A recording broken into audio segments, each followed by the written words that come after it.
Assalamualaikum warahmatullahi wabarakatuh. Perkenalkan, nama saya Hikmatun Nazila, Prodi Ekonomi Syariah, kelas SI A1. Baiklah, pada video kali ini saya akan menjelaskan sejarah filsafat abad pertengahan, tokoh dan pemikirannya. Filsafat abad pertengahan terjadi pada 476 sampai 1402 Masehi. Bisa dikatakan abad kegelapan karena pihak gereja membatasi para filosof dalam berpikir, sehingga ilmu pengetahuan terhambat dan tidak bisa berkembang karena semuanya diatur oleh doktrin-doktrin gereja yang berdasarkan keyakinannya. Apabila terdapat pemikiran-pemikiran yang bertentangan dari keyakinan para gerejawan, maka filosof tersebut dianggap murtad dan akan dihukum berat sampai pada hukuman mati. Periode pada zaman abad pertengahan.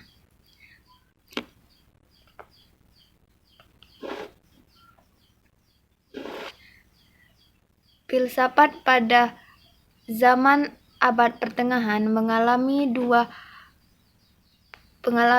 periode berikut, yaitu periode patristik dan periode skolastitik. Pada periode patristik, berasal dari kata Latin patres yang berarti bapak-bapak gereja. Ialah ahli-ahli agama Kristen pada abad permulaan agama Kristen. Yang kedua, ada periode skolastik yang terbagi menjadi dua, yaitu periode skolastik Kristen dan periode skolastik Islam. Pada periode skolastik Kristen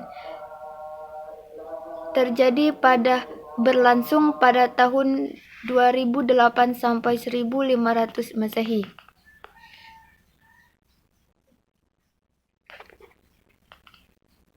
Kedua, periode skolastik Islam.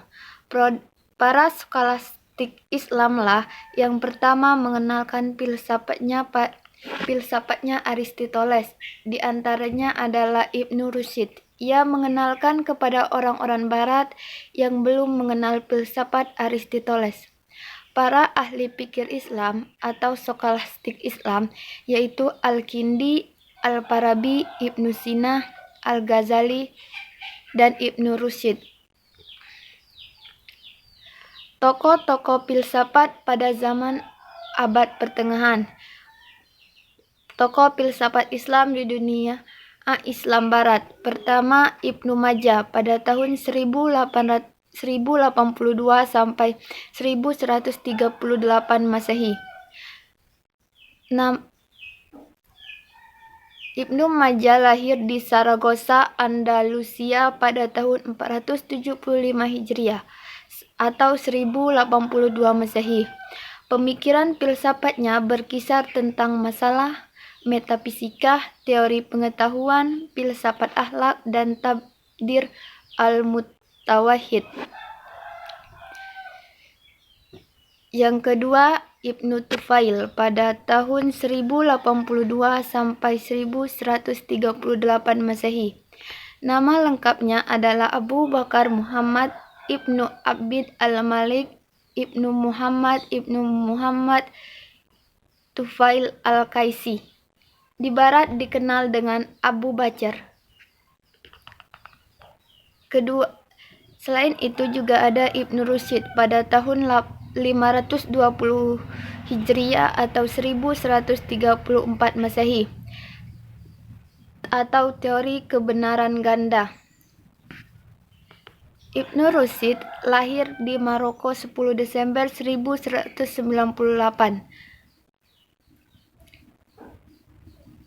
Salah satu pemikiran Ibnu Rushd adalah ia membela para filosof dan pemikiran mereka dan mendudukan masalah-masalah tersebut pada porsinya dari serangan Al-Ghazali. Untuk itu ia menulis sanggahan yang berjudul Tahappud al-Tahappud. Selain di dunia Islam Barat, juga ada filsafat Islam di dunia Islam Timur, di antaranya Al-Ghazali pada tahun 1050 sampai 1111 Masehi atau Tahappud al-Falasifah. Pokok pemikiran dari Al-Ghazali adalah tentang Tahapputu al-Falasifah atau kerancuan berfilsafat, di mana Al-Ghazali menyerang para filosof-filosof Islam berkenaan dengan kerancuan berpikir mereka. 3 di antaranya menutur Al-Ghazali menyebabkan mereka telah kufur, yaitu tentang kadimnya Allah, pengetahuan Tuhan, dan kebangkitan jasmani.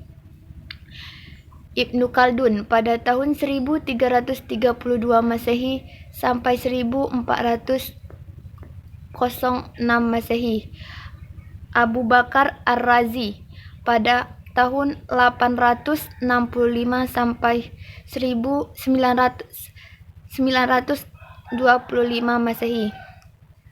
Pemikiran filsafatnya berkisar tentang masalah akal, agama atau penolakan kenabian dan wahyu, prinsip 5 yang abadi, dan hubungan jiwa dan materi. Selain itu, juga ada Al-Farabi pada tahun 870 sampai 950 Masehi. Pemikiran filsafatnya berkisar tentang masalah kesatuan filsafat atau metafisika atau hakikat Tuhan, teori emanasi, teori idea, utopia jiwa, akal, dan teori kenabian. Selain itu, ada Ibnu Maskawi pada tahun 932 sampai 1020 Masehi.